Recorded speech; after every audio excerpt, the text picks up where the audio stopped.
Assalamualaikum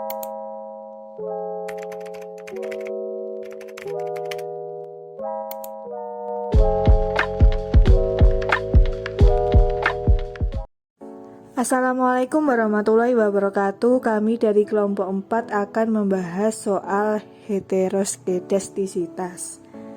Adapun nama-nama anggota kelompok kami, yang pertama yaitu Dina Maulina Maulida dengan NIM 12402193008. Yang kedua ada Ayu Alina Putri dengan NIM 12402193010. Yang ketiga ada Sinta Suryani Tias dengan NIM 12402193018. Yang keempat ada Dewi Larasati dengan NIM 12402193023. Yang kelima ada Nadilatul Nur Azizah dengan NIM 12402193046. Yang keenam ada Oktavia Arifi Frida dengan NIM 12402193047. Dan yang terakhir ada Sela Selviana Sari dengan NIM 12402193048. Soalnya adalah ada 35 data pasangan dari data perusahaan. Dari data tersebut terdapat 3 variabel yang diteliti, yaitu persediaan dengan simbol I besar, hasil penjualan dengan simbol S besar, dan tingkat pinjaman dengan simbol P besar. Berikut adalah 35 data pasangan dari data perusahaan dan 3 variabel yang diteliti.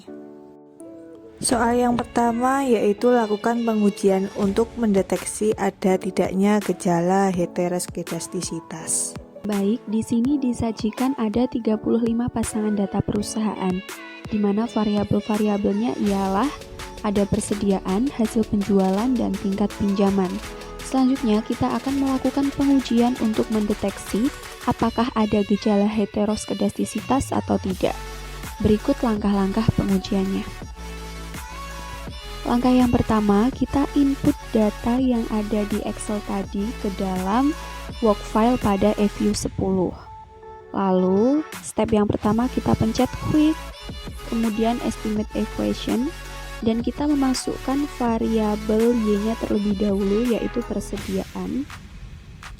Kemudian C, lalu variabel X-nya. Yang pertama yaitu hasil penjualan, dan selanjutnya ada tingkat pinjaman. Lalu kita klik OK. Selanjutnya akan muncul output sebagai berikut, dan kita akan melanjutkan untuk menguji apakah ada gejala heteroskedastisitas atau tidak. Langsung saja kita pergi ke kolom view, kemudian kita pilih yang residual diagnosis. Selanjutnya kita pilih yang heteroskedastisitas. Pada test type kita pilih yang white, kemudian kita klik OK.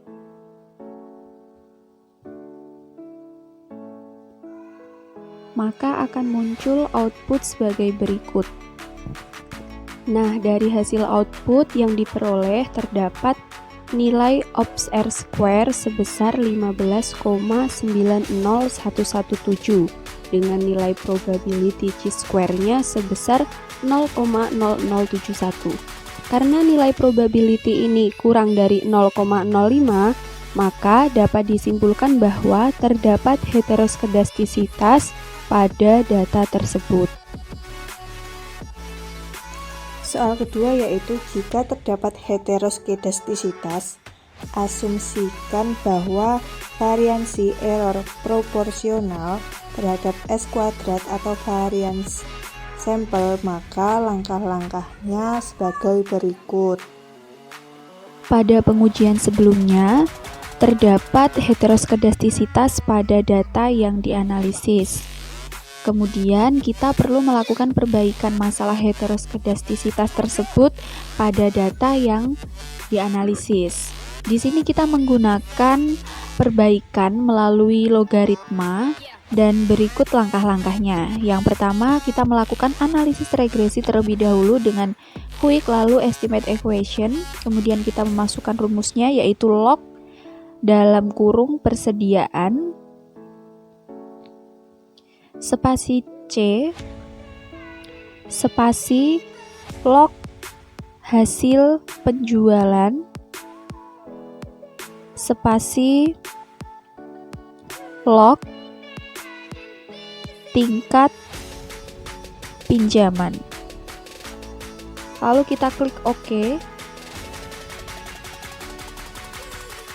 Dan selanjutnya kita akan melakukan pengujian apakah terdapat heteroskedastisitas atau tidak dengan uji White.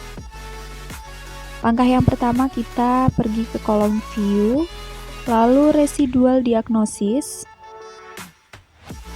dan kita pilih yang heteroskedastisitas, lalu kita pilih test type-nya White, kemudian klik OK. Nah, dari hasil output yang diperoleh ini dapat kita lihat bahwa nilai ops R square-nya sebesar 3,101150 dengan nilai probability C square-nya sebesar 0,6844. Karena nilai probability-nya ini lebih dari 0,05, maka dapat disimpulkan model di atas tidak mengandung heteroskedastisitas. Jadi, masalah heteroskedastisitas pada uji sebelumnya dapat diperbaiki melalui logaritma. Itu tadi penjelasan dari kelompok 4 mengenai soal uji heteroskedastisitas. Semoga bermanfaat. Wassalamualaikum warahmatullahi wabarakatuh.